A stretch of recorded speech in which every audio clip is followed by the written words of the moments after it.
August, and look who is here. Ladies and gentlemen, the one, the only, Ron the Car Guy from Westside Auto Pros. Dun, dun, dun, dun, dun. Yes, he can. Yes, he can. See, you're going to have that jingle on your commercial. I know. It's going to stick one day. I think Jackie coined it, and it's going to be sticking. What's going on, man? You know, we're going to talk a little bit today about E85 and if you can mix it. With vodka? Or maybe some Sprite or not your father's root beer. Okay, that's pretty good. That was some good stuff. You discovered that, didn't you? Unfortunately, I did discover that. One of those goes a long way. That's a daily staple. If you don't know what we're talking about, go try some. It's good. All right, so we're talking about E85. Explain what that is. Well, and this question actually came from Deb S. in Ames, and she sent a question in. She said, can you mix regular unleaded gasoline with E85 in an E85 car? And so first we'll talk a little bit about what an E85 car is. It's often referred to as a FlexFuel vehicle. And these are vehicles that roll off the manufacturer's assembly line, and they're designed to run on either regular gasoline or E85, which is the 85% ethanol fuel that we see at the pumps. And the cars look the same as any other car. I mean, really the only difference you can see visually is they have some additional badging on it. They'll have a decal or a badge on it somewhere that says FlexFuel vehicle, and that's how you know that it can operate and burn E85 fuels. So that's what we're referring to here is, you know, if you have an E85 vehicle, can you mix gasoline in the tank when it already has E85 in? And the answer to your question, Deb, is yes, you can do that. And I've heard, you know, different people discuss this topic, and some say no, you shouldn't mix the two. You know, the car is either going to run on E85 or it's going to run on gasoline, and that's not true. There's actually software in the vehicle's computer that detects what percentage of alcohol is in the gasoline that's in the vehicle. So it's really designed to run on up to 85% alcohol, no alcohol, or anything in between. You know, so it'll adjust for whatever percentage. Absolutely, the computer senses that and makes that adjustment. So, you know, if you've got a half a tank of E85 and you put just regular non-alcohol gas in it, then you're going to have roughly 42.5 or whatever it blends down to. And the computer will know that, and it will adjust accordingly. So the answer to Deb's question is yes, you can put, you know, whatever you want into that vehicle. You know, if it's a flex fuel vehicle. If it's a flex fuel I was going to say, vehicle. what's the opposite? What if I don't have a flex fuel car and I put E85 in it or anything? Then you go to Ron's shop. Exactly. The number for our tow truck is 309-1981. And history has shown if you do put E85 in a non-flex fuel vehicle, it will operate and go about 5 blocks. Really? 5 blocks? About 5 blocks. It's about all the further that and car then it'll will go. shut down. Yeah, the car will quit running. It really? Won't run. Yeah, absolutely. We typically tow them in within about a half a mile of wherever the vehicle was fueled up or misfueled. And then what happens? Can you save it? I mean, you just drain it out? Oftentimes you can, Jason. It can be as simple as just, you know, draining the fuel tank, flushing everything out, putting regular gasoline in and going. Or, you know, depending on how long it was in there, maybe you waited a couple of days to call us, you coasted into a parking lot or something.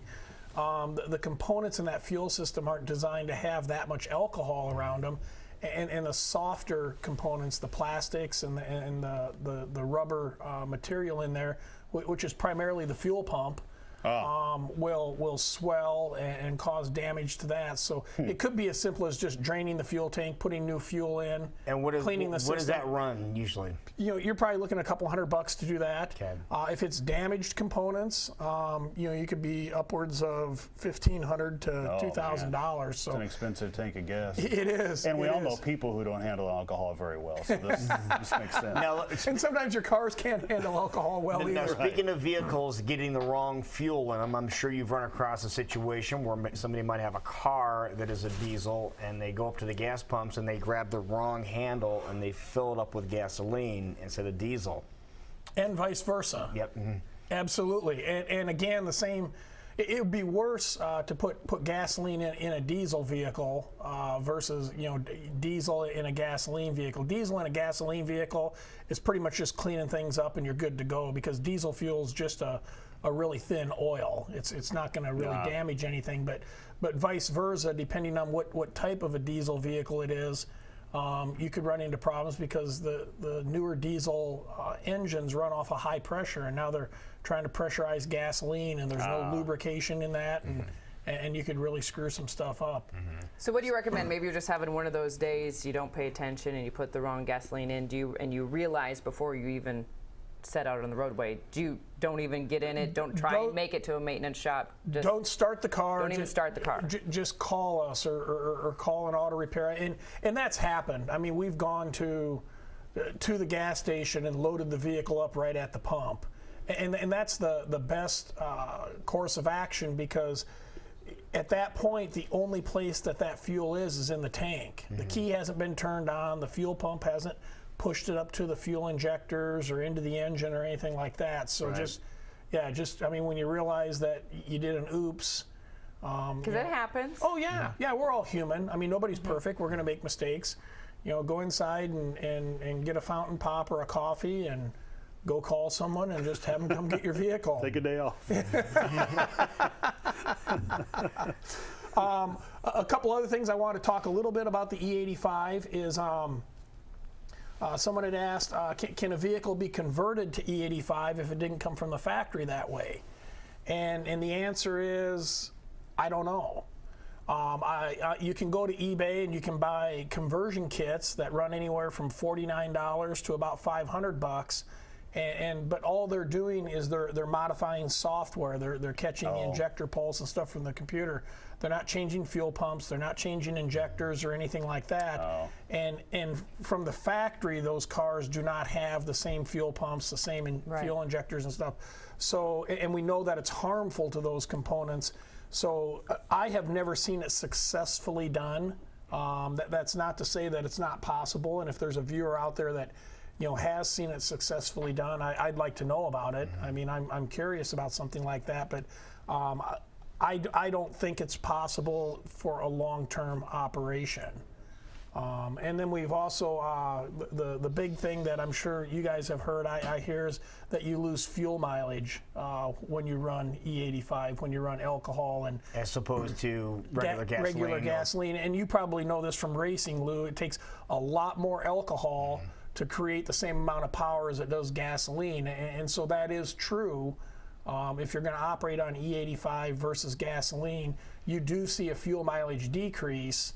And so you need to look at the cost difference. If you're trying to save money, you need to look at the cost difference between the fuel versus the mileage that you lose to see if you're coming out. If you're doing it because you want to use a reusable fuel and renewable energy and be green and stuff, then possibly cost savings doesn't matter to you. Okay.